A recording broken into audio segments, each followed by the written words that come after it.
Myanmar जो कि भारत के सबसे करीब देशों में से एक है, वहां इस समय लोकतंत्र खतरे में है। 1 फरवरी 2021 को म्यांमार के कमांडर इन चीफ ने यहां की जनता के द्वारा elected state councillor of Myanmar समेत 21 लीडर्स को डिटेन करके देश में इमरजेंसी घोषित कर दी है।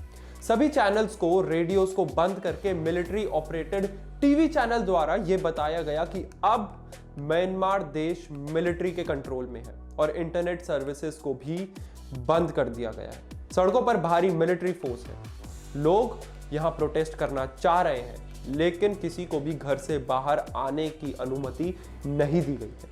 म्यांमार जो कि 50 सालों से डिक्टेटरशिप में था, यहां 2011 में एक बार फिर डेमोक्रेसी को रिवाइव किया गया और जब यह हुआ तो ऑंग सैन सुई यहां की लीडर, जिनको 15 सालों तक यहां की मिलिट्री ने कैद करके रखा, ये वो ऑंग सैन सुई है जिनको बीकन ऑफ डेमोक्रेसी कहा जाता है। इनको नोबेल पीस प्राइज समेत कई सारे बड़े देशों के सिविलियन अवार्ड्स तक मिले हैं।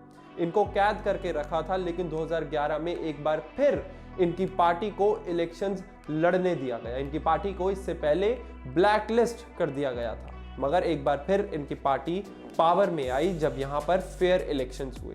नेशनल लीड डेमोक्रेसी, ये पार्टी लोगों के द्वारा पावर में लाई गई और 1 फरवरी को इस पार्टी का अगला टर्म शुरू होने जा रहा था, मगर इनकी पार्टी को कंट्री के ओवरऑल 80% वोट्स मिले थे और पावर में आने के बाद ये कंट्री एक बार फिर 2021 से अगला टर्म शुरू करने जा रही थी।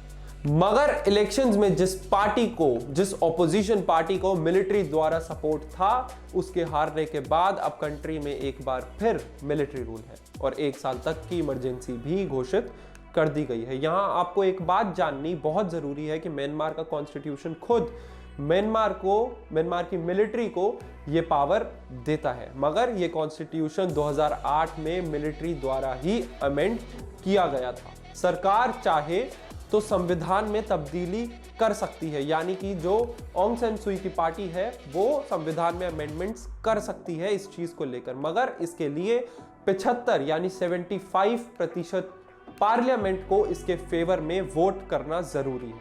अब यह काम भी हो सकता है, मगर म्यांमार का संविधान कहता है कि 25% सीटें जो कि पार्लियामेंट की हैं वो आर्मी द्वारा ही इलेक्ट की जाएंगी। अब आर्मी द्वारा इलेक्ट की गई सीटें कभी भी मिलिट्री रूल के अगेंस्ट वोट करना नहीं चाहेंगी, तो ये बदलाव करना लगभग नामुमकिन हो जाता है।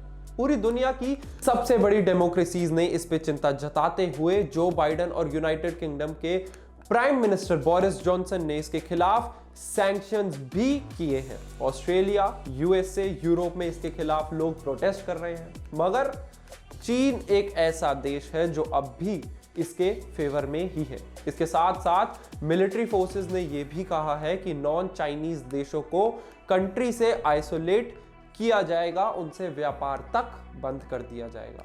यह इस बात का प्रमाण है कि म्यांमार में जो सब हुआ इसमें पूरा चीन का इन्वॉल्वमेंट है, क्योंकि चीन म्यांमार को भी वैसे ही इस्तेमाल करना चाहता है जैसे चीन ने आज तक पाकिस्तान को किया है। म्यांमार की मिलिट्री में भी चाइना का अच्छा खासा कंट्रोल है। यहां भारत के लिए एक बड़ी दुविधा का विषय बन सकता है। खैर, आपको क्या लगता है, क्या भारत की सरकार इसके खिलाफ कुछ कड़े कदम उठाएगी? क्या आप डेमोक्रेसी के फेवर में हैं या कमांडर इन चीफ के, मिलिट्री के? ये हमें कमेंट सेक्शन पे जरूर बताएं और वीडियो को लाइक करें, शेयर करें और चैनल को सब्सक्राइब करके बेल आइकन प्रेस करना बिल्कुल ना भूलें। Harshad Gulati, VFN news, and democracy is beautiful.